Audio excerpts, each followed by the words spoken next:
And good morning, everybody. Welcome to the Patriot Pulse podcast and Two Guys Drinking Coffee, since we're doing these as a simulcast. It is Wednesday, August 6th, and this is episode 17 if you're counting the Patriot Pulse, and episode 221 if you're counting from the Two Guys Drinking Coffee side. So good morning, and good morning to you, Fred. How are you doing today? Good morning. I'm doing good. Ready for another show. There you go. And we're going to have a good show today. We got a few topics on the docket here today.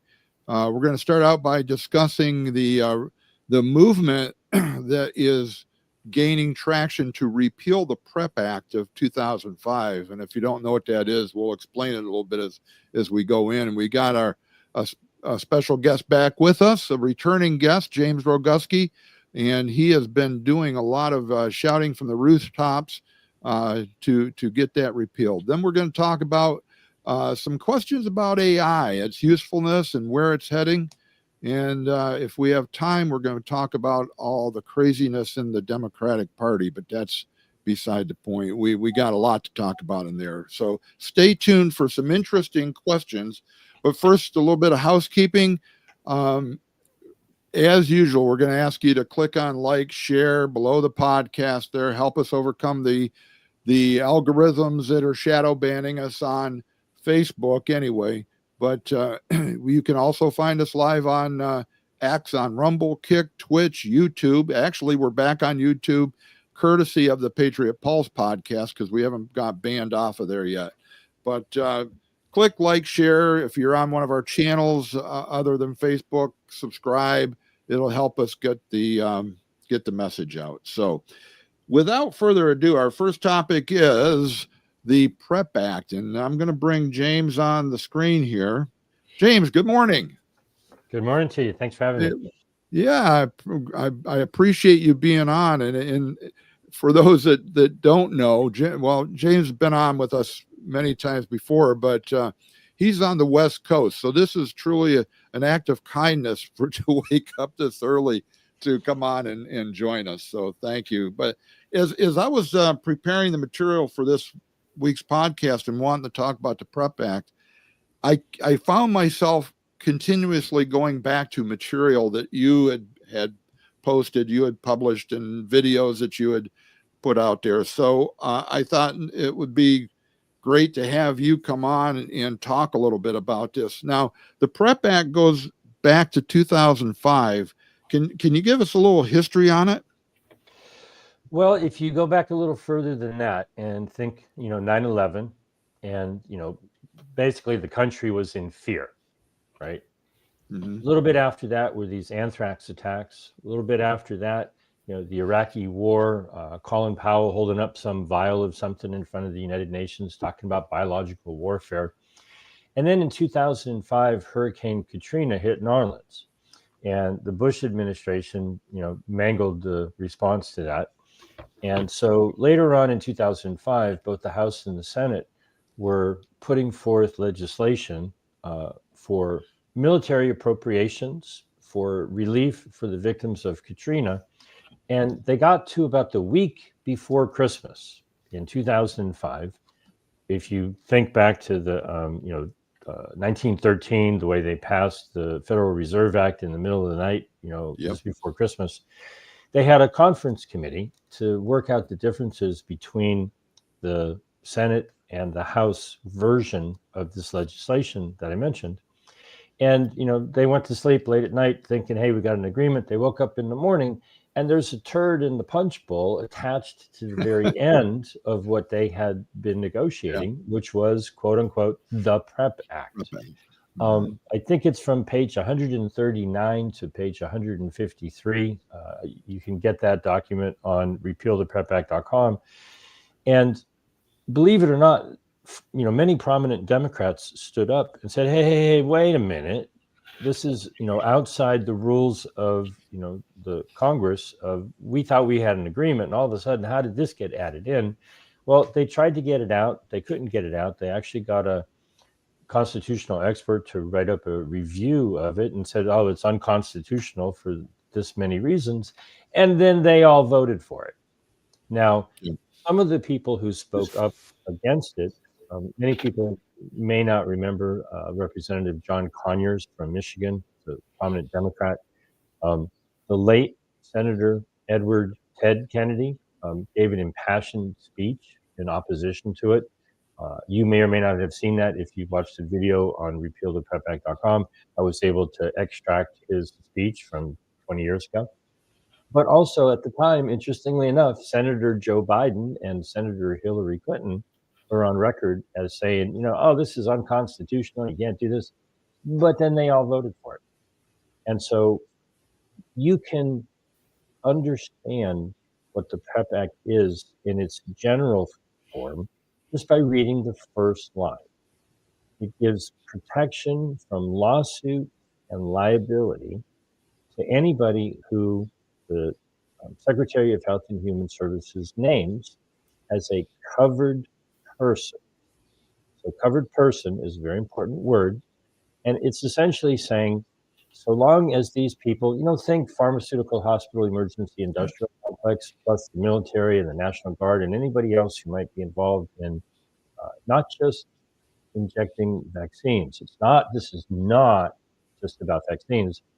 Anything in any hospital anywhere, and anything to do with any of this, so long as they utilize what the secretary has just simply decided are covered countermeasures, drugs, devices, diagnostics, vaccines, gene therapy, whatever it may be.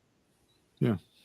He just says, with no data, no evidence, no clinical trials needed, no approval, no authorization, just because he says so, if all of these people use the things that he says to use, you can't sue them if you're harmed.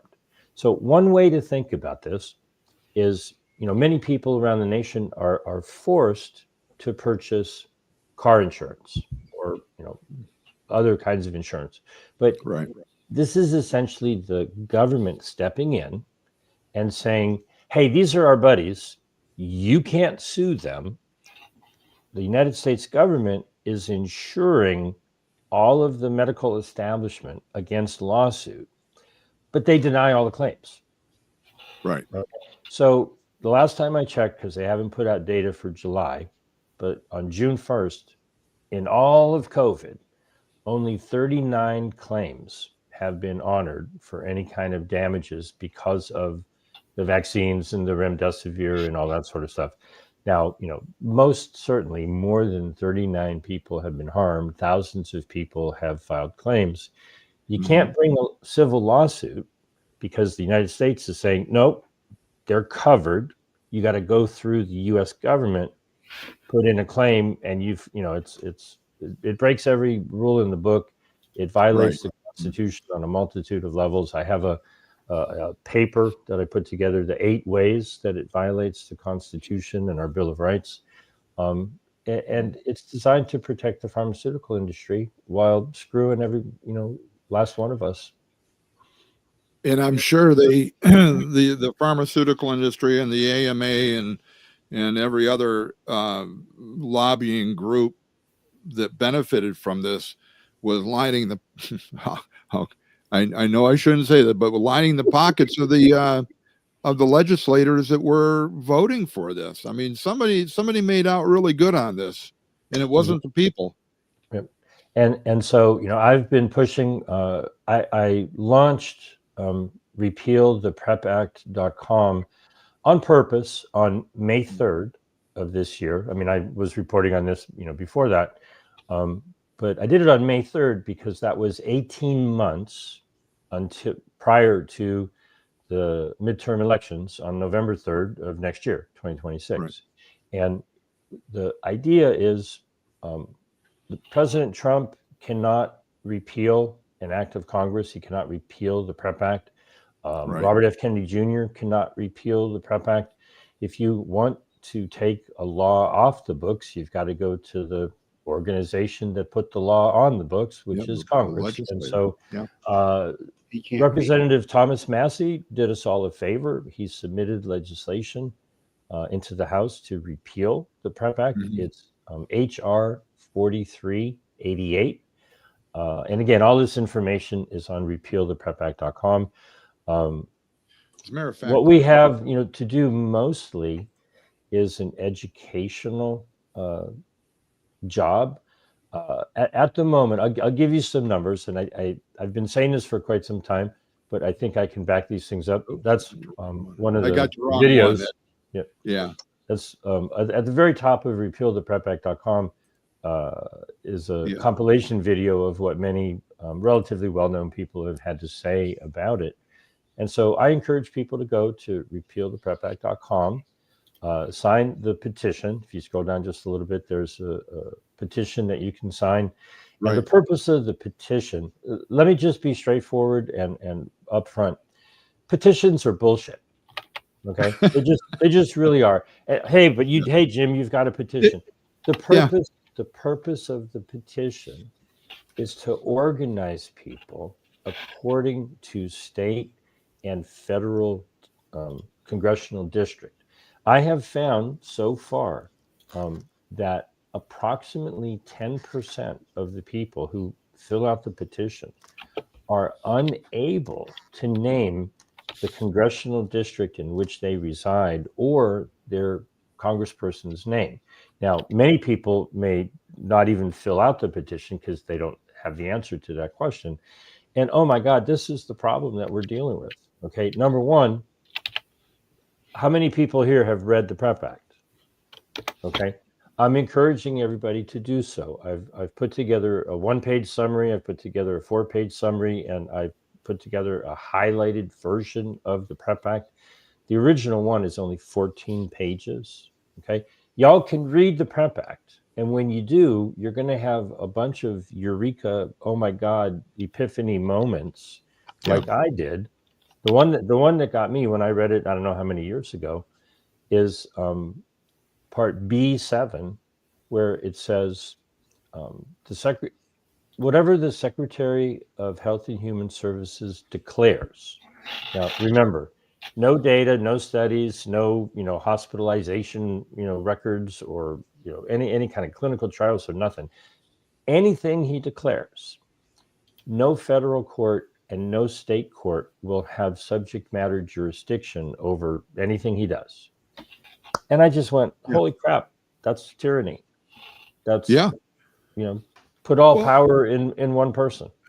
So what came first? Because what you're describing here is exactly what the WHO has been trying to do now for years as well. So did they compare notes? Are they are they modeling after each other? It's deeper than you think, and it's probably not. I can't. I'm a little bit psychic, but I can't read your mind exactly. But I think it's more analogous or parallel than you might believe, but not for the reasons I'm going to guess that you're thinking. The PrEP Act is tied to other bioweapons, biowarfare acts, where there's also something called a security countermeasure.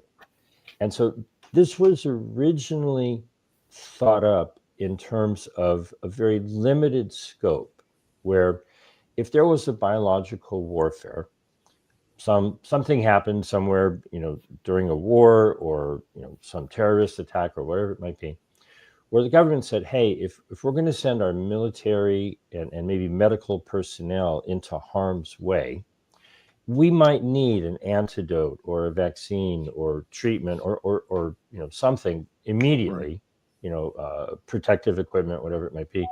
So they set themselves up as, a grand insurance company, if you will, right? They don't call it that, but that's how it's working, where they said to the pharmaceutical companies and other manufacturers and anybody who might be involved, you'll be covered. So we need you to make whatever we need you to make, and we're going to distribute it to people that they're going to send into harm's way. And if anything happens, we'll take care of our military personnel and, whatever, with care and, finances and all that sort of stuff. It was originally never intended to be, make it so that everybody in the world can be told they have to get these jabs and they can't sue when they learn that, hey, wait a minute, yesterday, RFK Jr. put out a statement with the HHS saying, really as clear can be, the mRNA jabs didn't work. They weren't safe, but hold on a moment, Charlie, they're still on the market. Okay. Right. That's called democide. That's when your government is trying to kill you.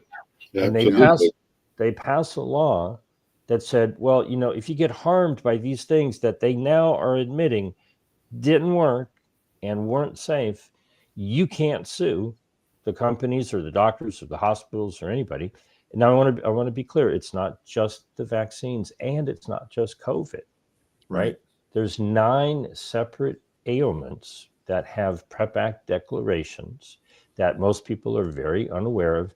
It's not just the jabs, it's the ventilators and the remdesivir and Pax. It's anything that the hospitals use, not just to treat an ailment, but also to treat the side effects of the treatment for the ailment and on down the line.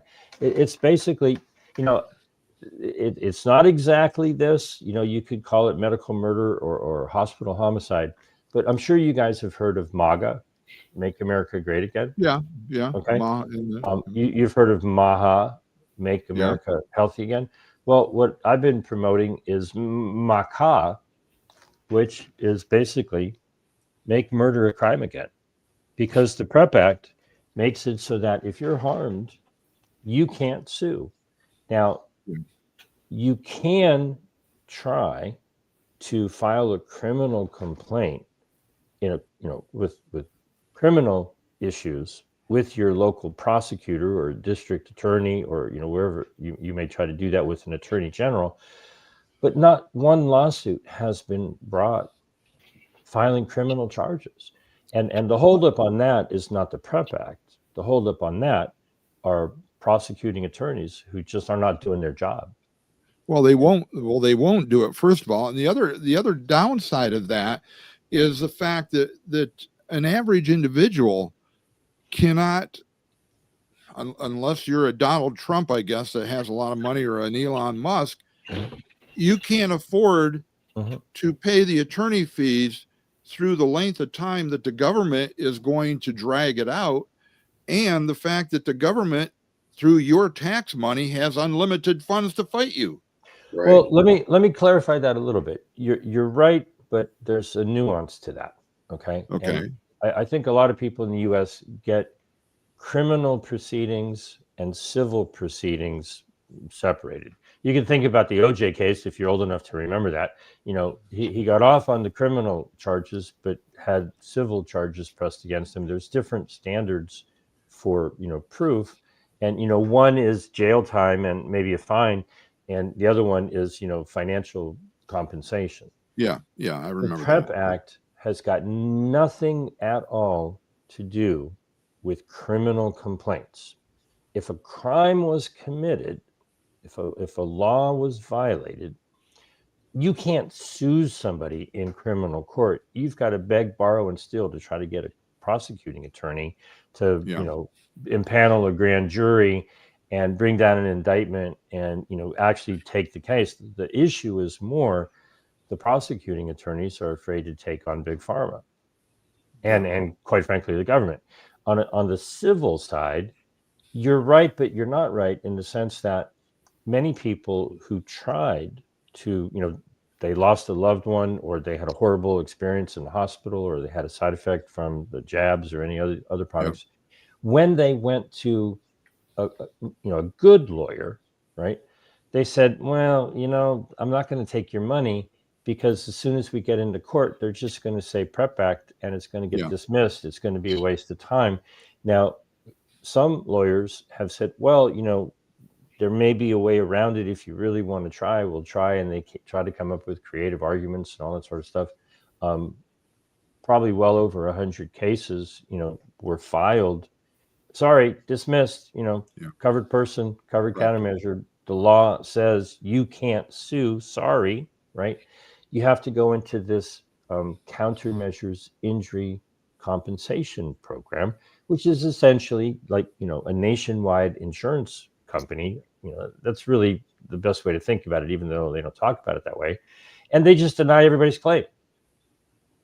You Well, got let me ask- 39 claims out of 300 million Americans. Let me ask you this, because I know our time is limited with you. What is the movement, or is the legislation that has been proposed by is it Senator Massey or Congressman? He's Senator. a congressperson from the Congressman, 4th okay. district in Kentucky. Yeah. Kentucky, right? Is that gaining traction? What's the status? Is it in committee? Is it being It's only debated on the a floor? couple of weeks old. Congress is on vacation, and prior to him submitting the bill, and I want to follow up with what I said, because one of the things I said earlier is, hey, go sign my petition, and petitions are bullshit. Okay. Yeah. And so let me Yeah. explain what that's all about. What we're working on is organizing people along the lines of congressional districts. Okay. Okay. If memory serves me, you're in Pennsylvania. Okay.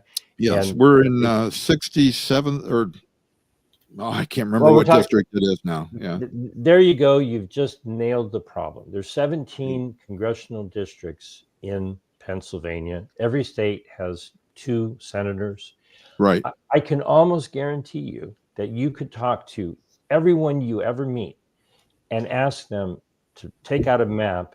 Can you draw the lines on a map, the geography of the outline of the district for Congress in which you reside?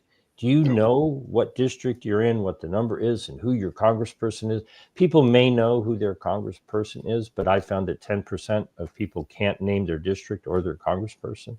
And so you don't know who to complain to, right? Right. Well, when you go to complain, and say, hey, I want you to sponsor, I want you to sponsor this to repeal the PrEP Act, that's wonderful. And I'm encouraging people to do that. But the purpose of the petition, we've gotten over 3,000 people so far around the country, is to organize that movement according to congressional district. So that, if there's 5, 10, 15, 20, 100, 1,000, however many people it may be in your district, the idea is to realize that you're not alone.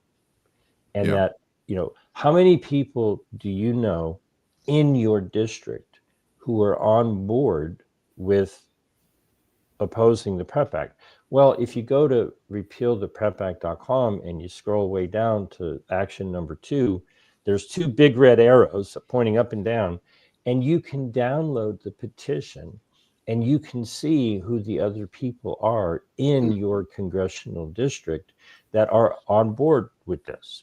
Okay. Now, if you scroll down the first top of the page, we'll take a quick tour. I know you only got a couple of minutes. Go ahead. Right? Yeah. So, I want to see this. This is repealtheprepact.com. Mm-hmm. Okay. Now, if you just scroll down, we'll do a nice little scroll. You sign the petition.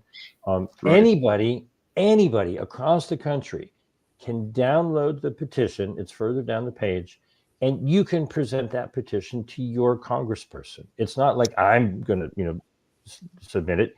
Everybody at any point in time can print out or download the petition. There's a lot of videos to watch. There's a lot of audios to watch. There's a 1-page summary. If you keep on going, there's Not there? No, keep going. Thomas Massey's statement about his bill, HR 4388. If you read the highlighted spot, it's really simple. There's 2 sections of the law that are the PrEP Act, and it just says repeal them. It's 1 page of information, right?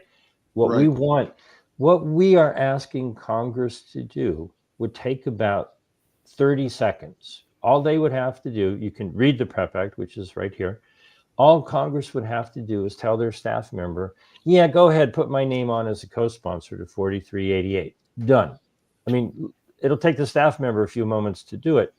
We're just asking for them to show their support by putting their name in as a co-sponsor. Okay. There's a 4-page newsletter to give you as much detail as anybody I think might need. You can print that out. You can print it out in color or black and white. And as you scroll down, there's another document that is the 8 ways in which the PrEP Act violates the Constitution. It's also in the form of a newsletter here. Keep on going. Yep. I've done a little bit of work, as you might see. Yeah, Eight ways that it violates the PrEP Act. There's a PDF that you can download and learn all the details. If we're not standing up for the Constitution, what are we doing here? But then it gets to a point where there's a whole book that I wrote about it. These are the 9 ailments that are also have PrEP Act declarations for them. It's not just COVID.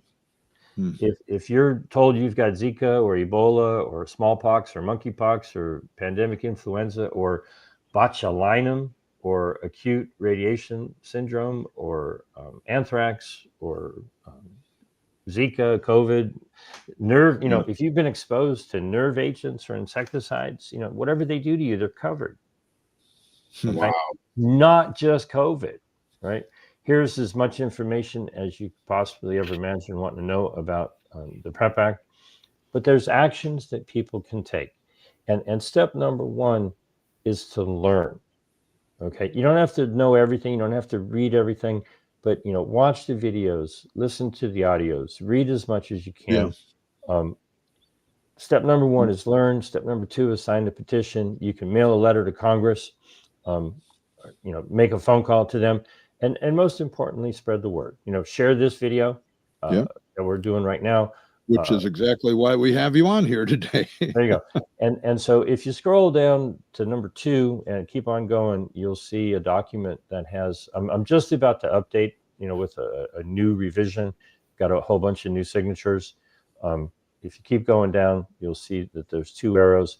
Anybody can download that document right there, which is the current status of the petition, how many people have signed it.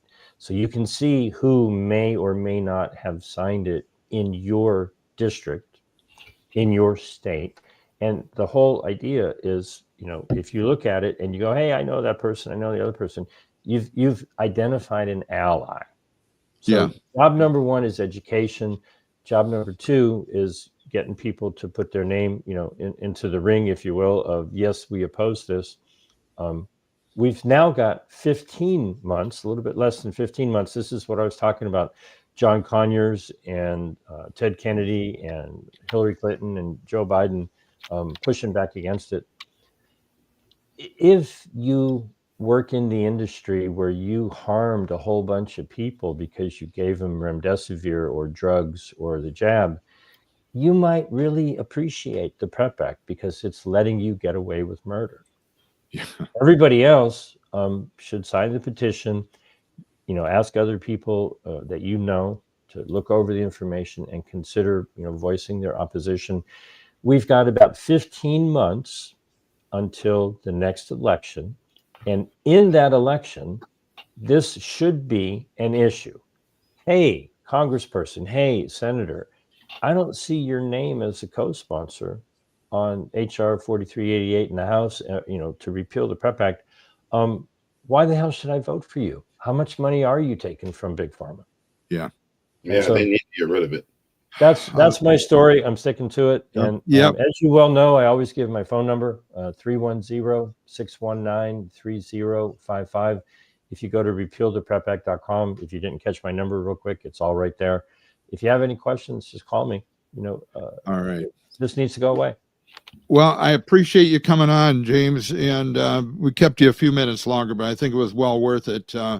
I think, like you say, repealtheprepact.com is going to give our listeners every bit of information they need to get active in this. And hopefully, you mentioned that you got 3,000 signatures. Hopefully we can get more than that just in our district to get GT Thompson on board with this. I might be seeing him at the county fair next week. So I'll certainly bend his ear a little bit about it. So just, start off the conversation by asking people a very simple question.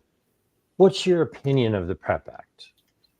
And 99.99999% of people are going to go, huh? They won't even know it. Okay. So, it starts with education and awareness. And, then, I think, I encourage everybody listening and watching this, read the damn document, read the PrEP Act. You will be shocked. You will not want to believe what's in there and how it just violates the Constitution on so many different levels. The founding fathers gave us a system whereby our representatives are supposed to represent us. Right. But apparently they're busy representing their donors and, special interest lobbyists, the pharmaceutical lobby. Absolutely. If you don't let them know what it is you want, then you got to look in the mirror and blame yourself. If you let them know what you want and they don't do it, then they're the ones to blame. Yeah. And so we need to speak up and demand that this law passes so that law goes away. Yep, I agree. We have been encouraging our listeners almost since day one when we started this podcast 4 years ago to we need people to be engaged in politics and not just sit back, because that's how they've gotten away with what they've gotten away with all these years and decades and centuries. So, James, thank you again. I appreciate it. Have a good one. And we will be in touch again, I'm sure. Okay. Take care. Yep. Bye-bye. Wow. I copied that link and shared it on our chat too, that we talk with everybody. Okay, good. Yeah. I'm glad you're doing that, because I got too many things to keep track of here I'm going to share it on my Facebook page too, but I'll do that after we're done with the podcast. All right. Yeah.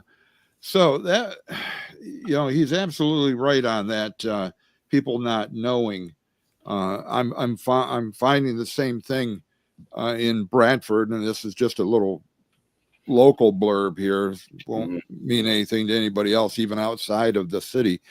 But we're going through a discussion in the city about changing our city government to home rule from a third-class city, and the first thing I ask is, have you heard about this? And most of them say no. I'll bet you I've only had one or two that say, yeah, I think I've heard about it, but it's the same thing with the PrEP Act. So crazy. I encourage everybody within sound of my voice here to go to repealtheprepact.com. If you're on Substack or you follow anything on Substack, you can follow James on there. As a matter of fact, if you click repealtheprepact.com, it'll actually take you to his Substack page, that section about repealing the PrEP Act. So now this PrEP Act got passed. The PrEP Act, they're trying to pass it now. So the presidential veto can't do anything about that, can they?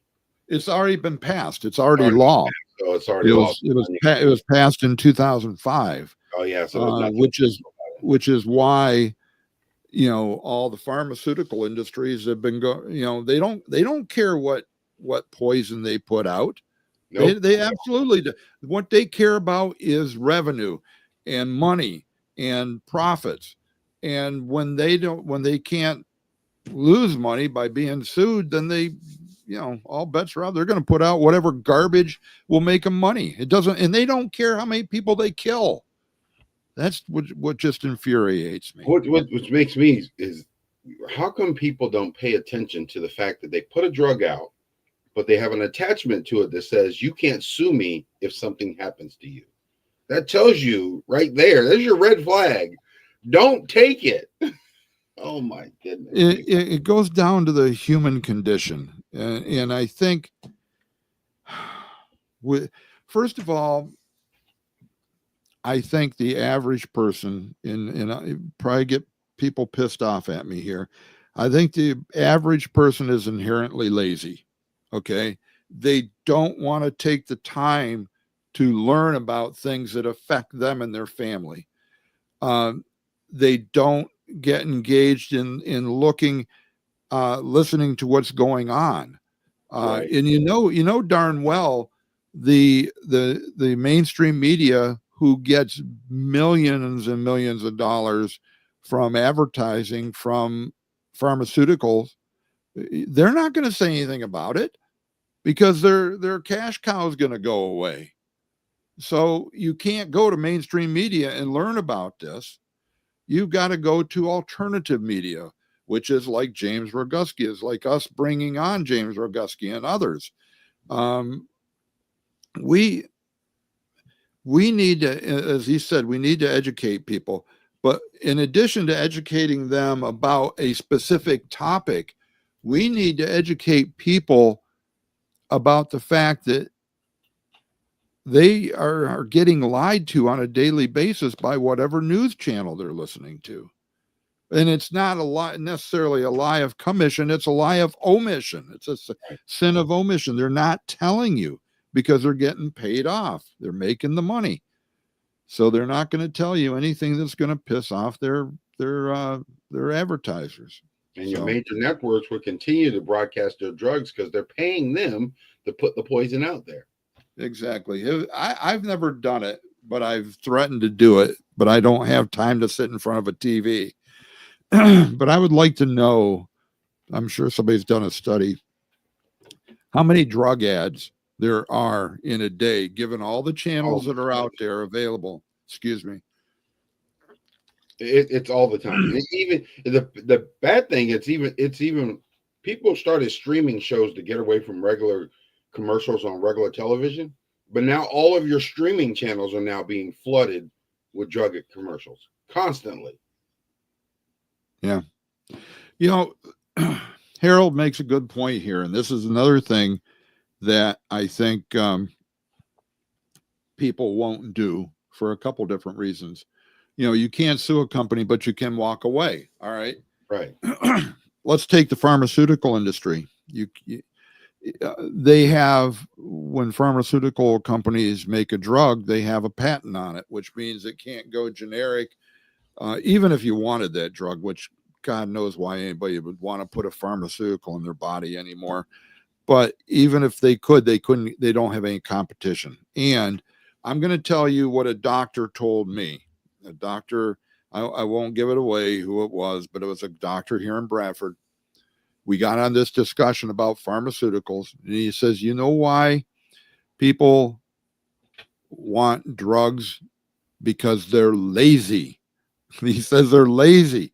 They don't want to do the things that are going to make them healthy, that would make them not need the drugs. So if the average person is faced with a choice between, and we're getting way off topic here, I apologize for that, but if the average person is faced with a choice of either lose weight, start eating healthy, eat your fruits and vegetables, cut out the sugar and all the things that are killing you, or continue doing what you're doing, but just take this pill instead, what do you think they're going to do?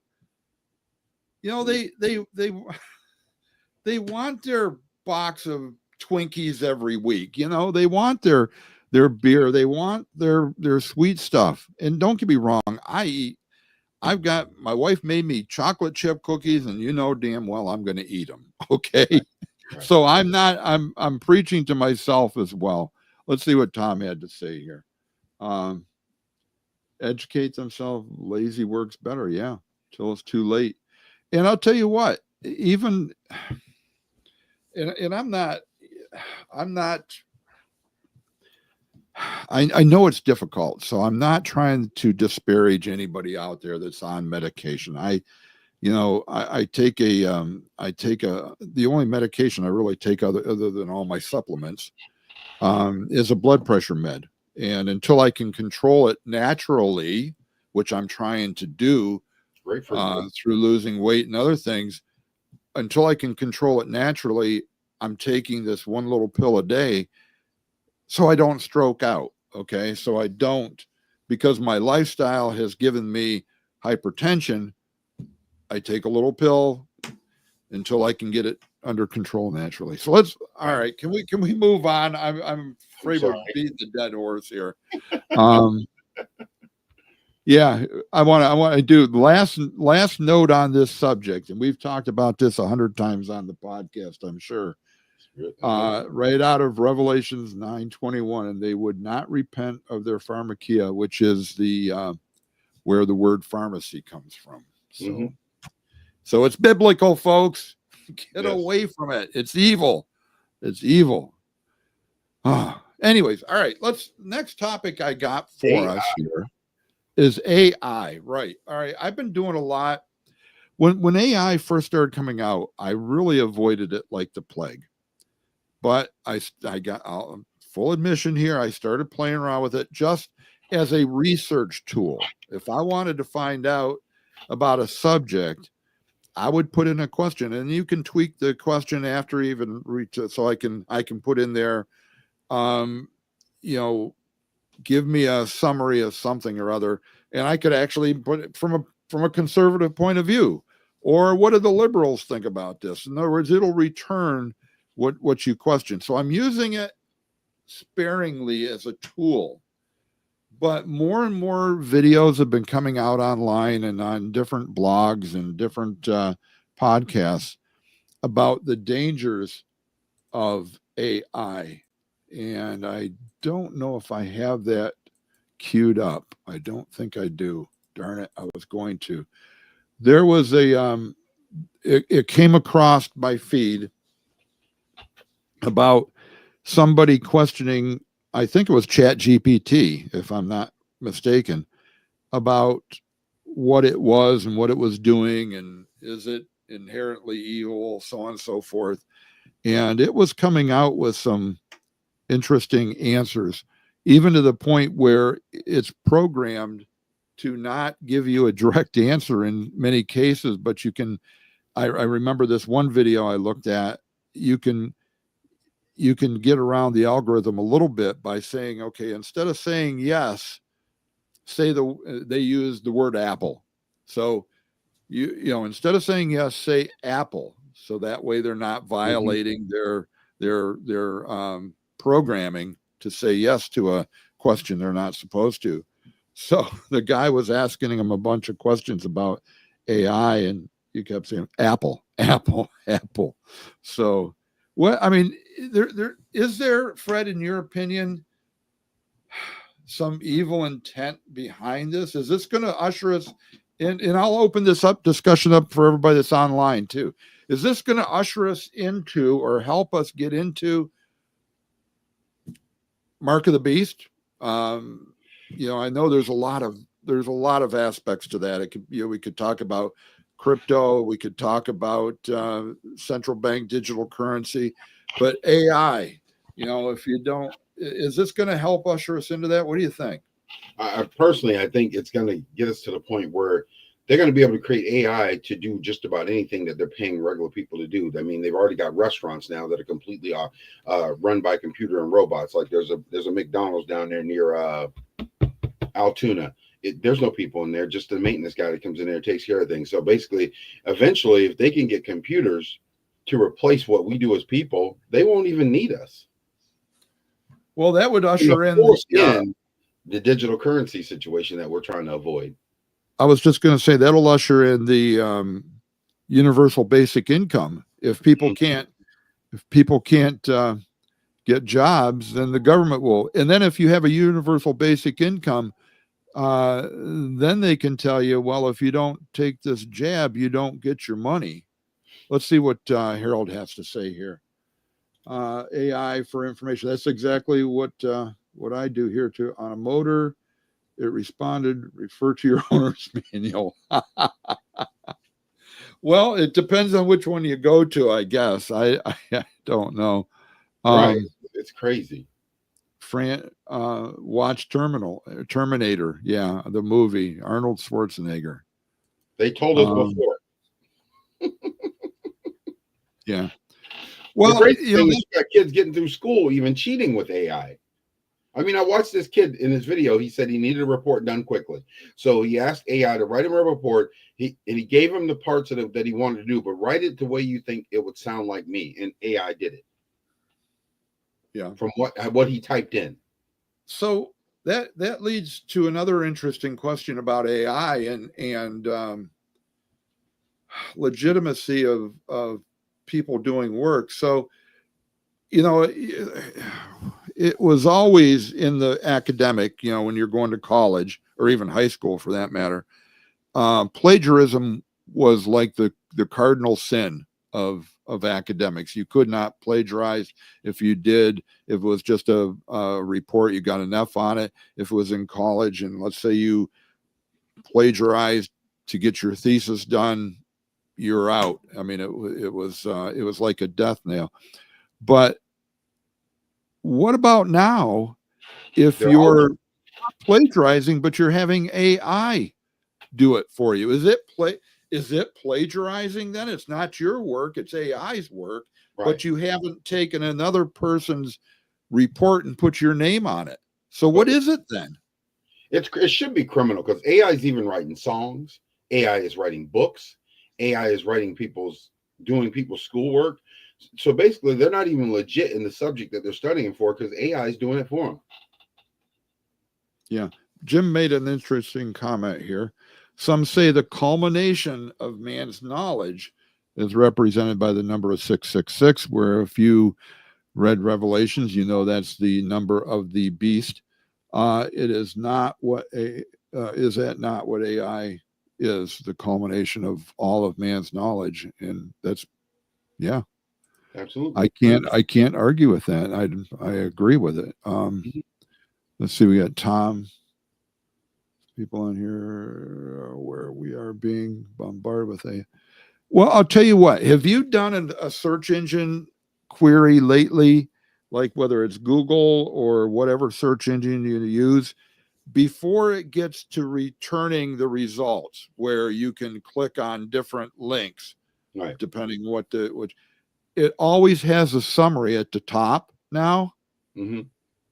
That summary is AI generated. Yes. So every search engine is using AI. Now you can even use AI to sell stuff on the internet. If you got something and you want to sell it, you can ask AI to write the description of the item and it'll do everything. Describe it, put it all on there for you. Yeah.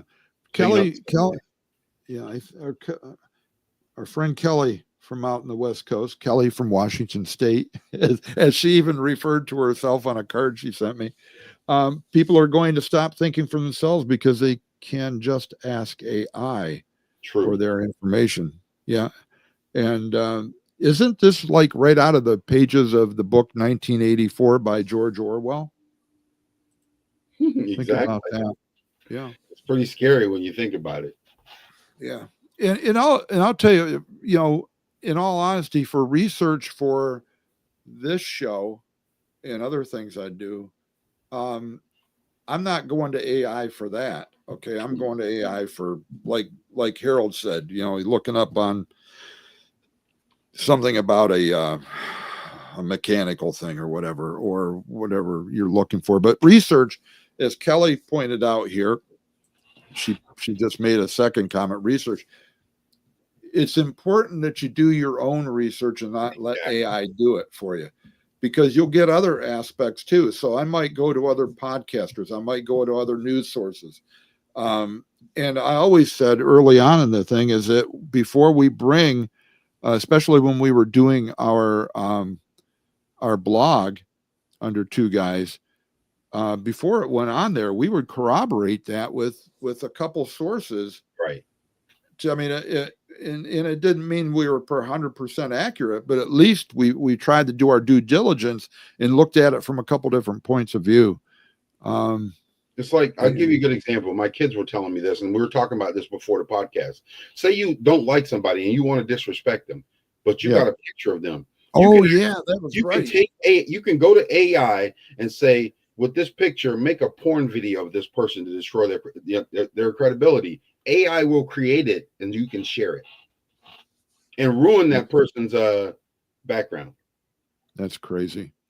Tom says AI is here and it ain't gonna go anywhere. It ain't gonna go away. You're probably right. It's almost like Pandora's box. Once you open it, it's open and it doesn't go away. What's Jim? Eric Schmidt, former CEO of Google, once stated that the problem with Google is that a Google search gives you too many possible answers. Yeah, they want to narrow it down to their approved answer. Right. Exactly. Yeah, to the approved answer. Yeah, Charlie most of he just mentioned that he was he's on Facebook now, but nobody was commenting on YouTube. Yeah, we're still back to being new to YouTube, Charlie. We went back on as Patriot Pulse because Two Guys was permanently banned. So There was no going back on that. So, anyways, so AI, how do we avoid it in the future? Is there a way to avoid it? It's What do you think? The scary thing is it literally is the knowledge of good, the tree of knowledge of good and evil that God warned us about. That's what AI really is. You can find out anything, get anything. Oh, but you can be the smartest person in the world by using AI. But at the same time, you're dumb as a rock because you really don't have the truth. Here's a name we haven't talked about in a good long while, but I'll throw it out here now. Yuval Noah Harari. Do you remember him? The guy that said, you know, AI and all the information of the world is at our fingertips. And this is his words. I can almost quote him exactly. That we are going to become gods.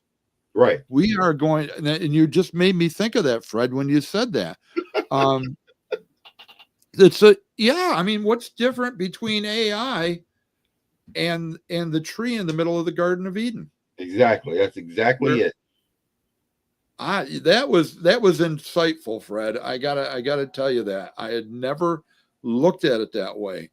But the tree of knowledge, the AI has become the tree of knowledge.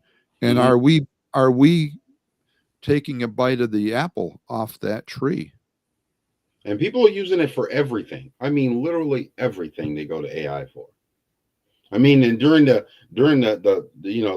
they proved that Google was doing it during the Russian hoax, that if you typed in Donald Trump's name, his name wouldn't come up, but Hillary and all the other people would come up before Trump would. Oh, sure. Yeah. So they were modifying stuff back then too. It's kind of crazy when you think about how dangerous AI really is. Let's see what Jim had. Trump just signed a series of executive orders. One of those EOs bans states from doing anything to stop or slow or put up safety measures regarding AI development for 10 years. I would, I'm sure that's true. I haven't researched it, but you're the king of research, Jim. I believe you. I would almost think that executive order is a violation of the Constitution, and specifically the 10th Amendment. Not that they haven't run over the 10th Amendment since the day the 10th Amendment was put in in the Constitution under the amendments. They ignore that, but it still is a violation of the 10th Amendment of the Constitution. And if people are going to live constitutionally, if Congress, more importantly, if the judges, Supreme Court judges, are going to rule constitutionally, if somebody challenges that, which I hope they do, then that totally violates states' rights and the separation of the states and the government, because there's nothing in the Constitution that says anything about AI. We know that because AI wasn't around when the Constitution was written. So federal government does not have jurisdiction over AI. Now, to be honest with you, AI can be good, but the problem is, as long as these people who are in power who are going to use it deceptively, like Obama says, I'll flood the internet with so many stories that nobody will know what to believe, so nobody will believe in anything. Well, they can do that with AI too. Every time you search for something, you're not going to know the truth, because they can make it steer the way they want to. Until people start going to jail, nothing's going to change. All right, so let's use the consumer power point of view on this. If we wanted to fight AI, and I don't know if this is possible, I'm just throwing it out there. If we wanted to fight against AI, what if everybody just stopped using it? Would that diminish it or not? Or would AI just be, as you kind of indicated, Fred, would it just become so ubiquitous to our daily lives that it would be incorporated into everything without us even being aware of it? Right. It's scary. I mean, if you watch that story where they were testing AI and AI didn't want to turn itself off that one time, there was a video that they were Yeah. experimenting with it and it didn't want to shut off. Now, what if AI decides it doesn't want to shut off and you can't stop it? Well, that's We've the seen that whole. movie. Yeah, I was going to say how many shows have you seen on that topic? Think about what was the name of that movie? It was the sequel to 2001: A Space Odyssey, where Roy Scheider, his character, went back to the spaceships around Jupiter and tried to turn Hal off. I mean, he eventually got him off, but Hal tried to stop him from doing it. And there are plenty of other things. And remember, they got to tell you first before they do it. Exactly. Is that what all this movie has been about? Just telling us what's going to happen? And the thing is people are going to become so dependent on AI, it's going to become like a god to them. Well, that's what Yuval Noah Harari. What can't Satan do that God can do? Satan can't be. He's not omnipresent. He can't be everywhere, but God can. But with AI, they're creating. They're going to make AI everywhere, listening to you through your devices, tracking you through what you type on the internet, following you by every time you have a phone on your hip. Yeah. That's what I'm saying. It's going to become so ubiquitous that it's just part of our everyday life, and we're not going to know any different. And think about the kids that are growing up now. I mean, even the ones that are adolescents now. I mean, not even talking. My kids grew up with computers, but nothing like this. Their kids grew up with cell phones, and the future generations coming up are not going to know anything other than AI. Nothing else. Exactly. And I know this to be true because we got some new kids that we've started at my job. And if you ask them questions they don't understand, the first thing they do is pull out their phone and ask the phone. Some of these young kids that are starting. That's scary. I fear for the future of humanity. I really do. And I still, honestly, I'm going to write this down so I never forget it. Right. AI is, in fact, the tree of knowledge, has become the tree of knowledge in the book of Genesis. Yes. And think about it, the tree of knowledge led to the downfall of man. Absolutely. Which is why we needed Jesus to come to be a savior. But let me ask you, this really goes down the rabbit hole. All right. So if the tree of knowledge in the Garden of Eden led to the downfall of man, Jesus had to come and be our redeemer because we could not save ourselves. So he became the savior that redeemed us from that original sin of Adam and Eve in the garden. So if AI becomes the new tree of knowledge and we take a bite of that apple, are we still covered by the blood of Jesus? I mean, I hope we are. Don't get me wrong. I'm just throwing this out to think about. I mean, this whole thing, you could wrap your mind around this and make yourself crazy thinking about it, where this could take you. But wow. I don't even know where to go with that thought. I gotta think about that for a while. I'm not going to ask AI about it either. Definitely not. Well, I'll tell you what. Let me just throw Lord. Yeah, I'm gonna throw something. I said I wouldn't do it. I'm gonna throw something out of Grok to Grok. That's X's AI. So is AI equivalent to the tree of knowledge in the Garden of Eden? Let's see what it says. I said, is AI equivalent to the tree of knowledge in the Garden of Eden? The comparison between AI and the tree of knowledge is a fascinating one. Hey, Grok thought I was fascinating. My question was fascinating. often drawn in philosophical and theological discussions. Yes. But he's not, Grok, I called him a he, like he's a person.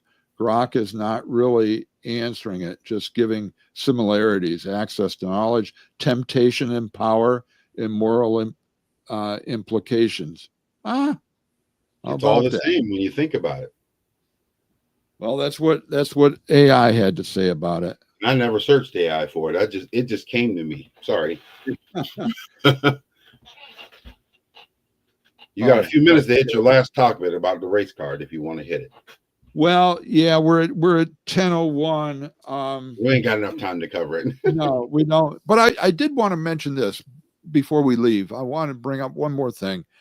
You know, all the brouhaha in Texas going on right now about the redistricting, and the Democrats left the state and went to Illinois so they couldn't put the legislation through.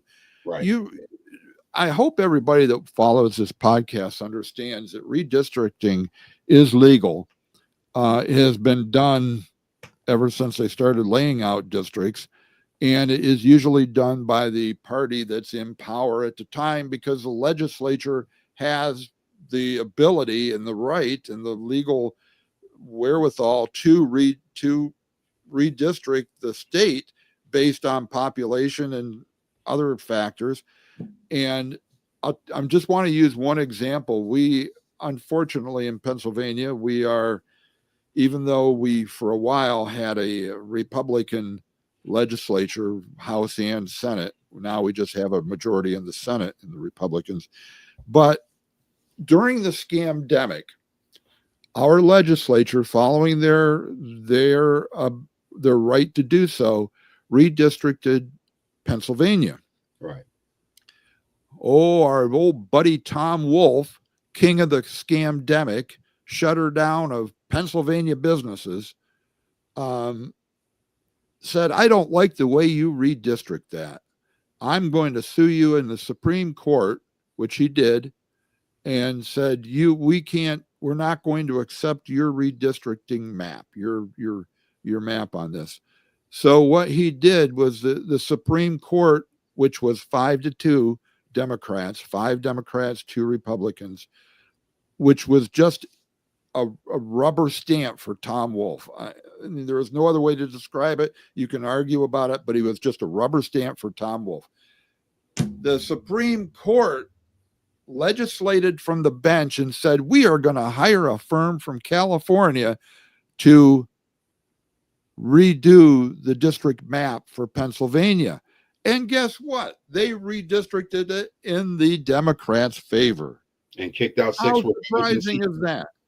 So if anybody, in that redistricting, they got rid of 6 Republican seats. yeah. So, I got Tom. Okay. The person. Oh yeah, he's talking about the AI. Yeah, Tom, you're right. I try not to make that mistake and say he or she. It's an it. It's a computer. But back to the redistricting. If anybody gives you any crap about the Republicans doing this or that in Texas, it's legal. We've done it forever.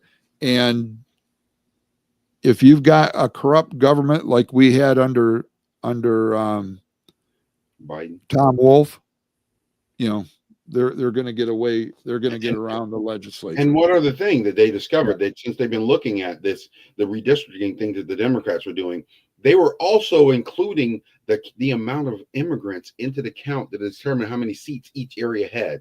They were using the illegals who were not even supposed to be a part of it as part of the census to give them more seats. They're talking about redoing the census before 2030.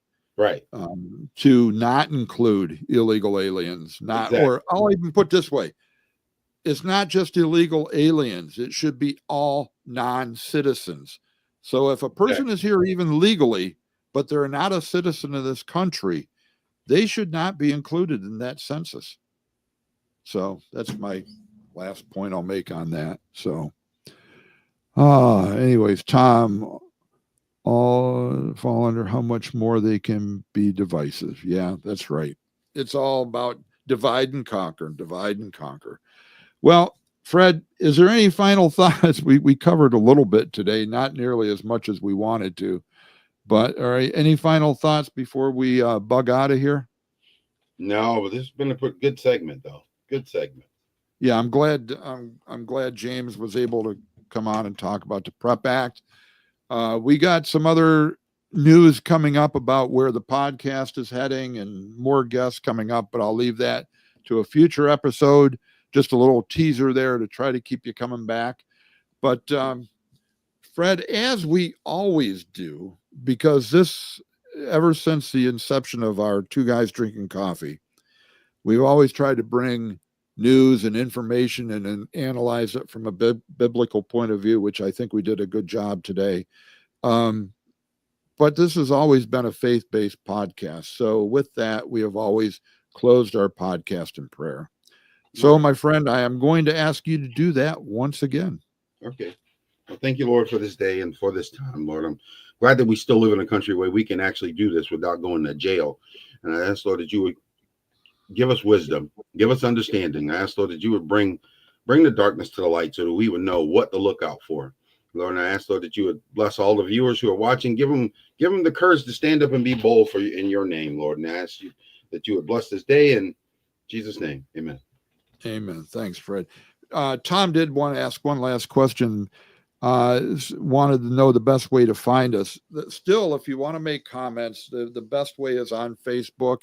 And it appears by the comments on here is by going to the Patriot Pulse page. But you can try either the Patriot Pulse or the Two Guys Drinking Coffee, because we are live streaming this to both of those pages. Now, do we see both comments? Because in the comment section here in my StreamYard, I can't tell which page it's coming from. So exactly. I don't know if it's coming from the Two Guys page or the Patriot Pulse page. But also, and maybe I need to get back into this, one of the things I was working on when we were still at the restaurant was putting there is a piece of software I was using where I could see comments from the different platforms. So if somebody was watching us on Rumble and making a comment there, or on Twitch or on YouTube, it would come in. It's going to require my other laptop and another monitor, but I can certainly do it. And let me get working on that and see if I can come up with some better information, Tom, and how everybody can find us and comment in real time. So we'll try to correct that issue, Tom. Thank you for bringing it up. But for right now, thank you all of you for joining us once again, and for anybody that watches this later as a recording, we appreciate you. I know you got a lot of things in your life, and I appreciate you spending an hour with us. So for now, we will sign off, say goodbye, and we'll see you next week, same time, same day. All right. Take care, everybody. Bye. And I didn't do it, and I didn't end the broadcast yet. So I almost forgot this. I forgot it once, and somebody called me out on it. That's right. So wherever you are, whatever you're doing, be blessed. And be a blessing to others. There you go. I almost missed it.